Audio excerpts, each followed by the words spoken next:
আমরা ঘটনাস্থলে উপস্থিত হয়ে দেখেছি রাস্তার মধ্যে বিভিন্ন মৃতদেহ পড়ে থাকতে, যাদের হয়তো হাত পা শরীরের বিভিন্ন অঙ্গ বিচ্ছিন্ন হয়ে গিয়েছিল। শরীরের ইউনিফর্ম খুলে তাদের মৃতদেহের উপরে বিছিয়ে দিয়েছিলেন। একটি মর্মান্তিক বিমান দুর্ঘটনার মাধ্যমে উত্তরাস্থ মাইলস্টোন স্কুল অ্যান্ড কলেজের দিয়াবাড়ি ক্যাম্পাসে একটি অনাকাঙ্ক্ষিত দুর্ঘটনা ঘটে যায়, যার মাধ্যমে আমরা অনেকগুলো কোমলমতি শিশুকে হারিয়েছি, যা কখনোই পূরণীয় নয়। এই দুর্ঘটনার যে আমার যে বাস্তব অভিজ্ঞতাটা আমি আপনাদের কাছে আসলে তুলে ধরতে চাচ্ছি।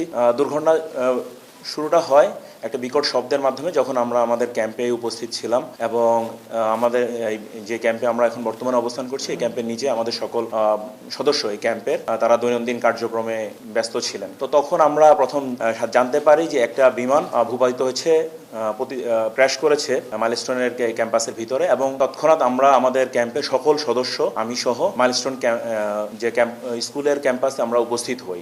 এই ক্যাম্প থেকে ক্যাম্পাসের দূরত্ব 100 থেকে 150 মিটারের মতো, যার কারণে আমাদের উপস্থিত হতে খুব বেশি সময় প্রয়োজন হয়নি। তো আমরা উপস্থিত হওয়ার পরে সেখানে একটা হৃদয় বিদারক পরিস্থিতির সম্মুখীন হই। আমরা দেখতে পাই ছোট ছোট কোমলমতি শিশুরা, যাদের শরীরে যত স্কুলের ইউনিফর্ম ছিল পুড়ে গিয়েছে, তাদের শরীরে যে চামড়া সম্পূর্ণভাবে পুড়ে গেছে অথবা আংশিকভাবে পুড়ে গেছে, যেটা একজন মানুষ হিসাবে, একজন পিতা হিসাবে মেনে নেওয়া অত্যন্ত কঠিন ছিল। কিন্তু আমরা আবেগ, অনুভূতি এবং পেশাদারিত্বের সংমিশ্রণে চেষ্টা করেছি আমাদের এই কোমলমতি শিশুদেরকে উদ্ধার করার জন্য, এই দুর্যোগ থেকে জাতিকে উদ্ধার করার জন্য।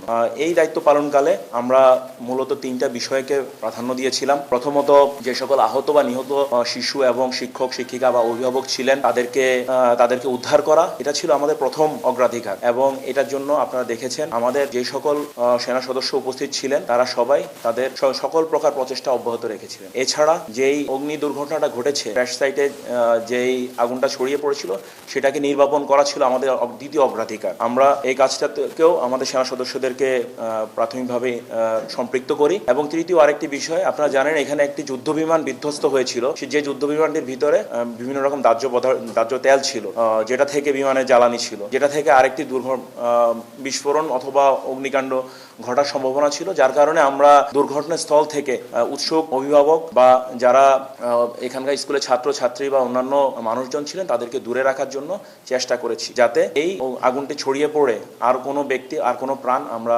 হারিয়ে না ফেলি। এক্ষেত্রে আমরা আমাদের সকল সেনা সদস্য, স্থানীয় পুলিশ, ফায়ার সার্ভিস এবং সর্বোপরি মাইলস্টোন স্কুল অ্যান্ড কলেজের শিক্ষার্থীদের আকুণ্ঠ সহায়তা পেয়েছি। মাইলস্টোন স্কুলের শিক্ষার্থীরা এবং শিক্ষকগণ এই কার্যক্রমে আমাদেরকে যথোপযুক্ত ভাবে সহায়তা করেছেন। সকলের সহায়তার কারণে আমরা আমাদের উদ্ধার কার্যক্রমটাকে বেগবান করতে পেরেছি। এবং এই উদ্ধার কাজে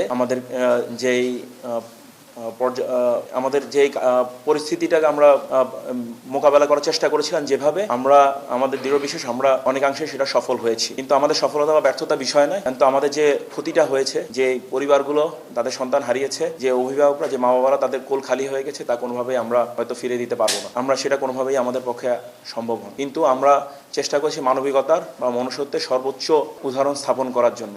আমরা ঘটনাস্থলে উপস্থিত হয়ে দেখেছি রাস্তার মধ্যে বিভিন্ন মৃতদেহ পড়ে থাকতে, যাদের হয়তো হাত পা শরীরের বিভিন্ন অঙ্গ বিচ্ছিন্ন হয়ে গিয়েছিল। আমাদের ক্যাম্পের সদস্যরা মনুষ্যত্ব এবং মানবিকতার উদাহরণ স্থাপন করে তাদের শরীরের ইউনিফর্ম খুলে তাদের মৃতদেহের উপরে বিছিয়ে দিয়ে তারা বুঝাতে চেয়েছিলেন যে সবার উপরে মানুষ সত্য, এর উপর আর কিছু নাই। এবং এই আবেগটা, অনুভূতিটা প্রতিটা সৈনিকের এবং প্রতিটা অফিসারের মধ্যে বিদ্যমান ছিল। এবং আপনারা সবাই জেনে থাকবেন, এই উদ্ধার কার্যক্রম সম্পাদন করতে যে আমাদের বেশ কিছু সেনা সদস্য অসুস্থ হয়ে পড়েন, এবং তারা বর্তমানে সিএমএইচ ঢাকাতে চিকিৎসাধীন রয়েছেন। এবং এই পুরো কার্যক্রমটা পরিচালনা করার সময় আমরা ফায়ার সার্ভিস, বাংলাদেশ বিমান বাহিনী, বাংলাদেশ পুলিশের সহায়তা গ্রহণ করি। এবং পুরো উদ্ধার কার্যক্রমটা 21 জুলাই সন্ধ্যা নাগাদ শেষ হয়।